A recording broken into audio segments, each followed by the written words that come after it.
मस्तपैकी झोपायला जायचा. झोप झाली की तो तुला अभ्यास करायचा. तेवढ्यात तुझे मित्र यायचे.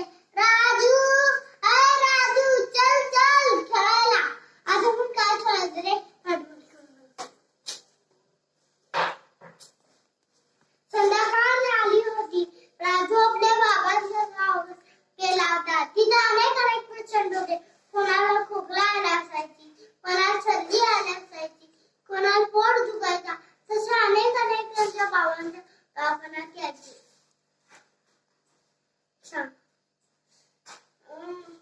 राजूच्या मनात विचार आला, बाबा त्या चिठ्ठीवरती काय लिहून देतात?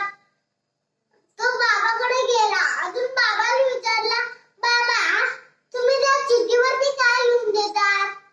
बाबा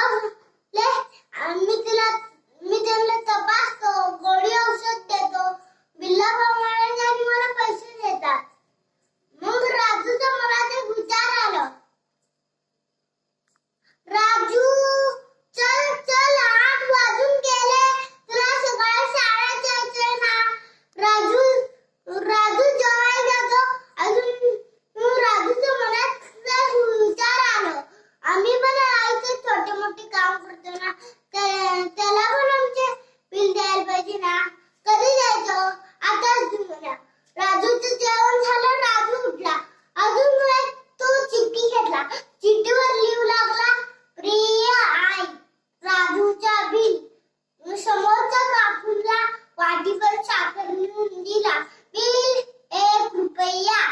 समोरच्या काकूला वाटीभर मिरच्या नेऊन दिला. बिल 1 रुपया. शिंदे काकूंच्या आईला नेऊन दिला. बिल 2 रुपया. गिरणीतनं दळण आणून दिला. बिल 3 रुपया. त्यांनी छोटे मोठे काम त्या चिठ्ठीवर लिहून आईच्या उशीजवळ ठेवला. अजून तो झोपायला लागलेला. आई सगळं छोटे मोठे काम उतरून झोपायला गेली. झोपायच्या आधी तिचं लक्ष त्या चिठ्ठीकडे गेलं. ते चिठ्ठी घेतली.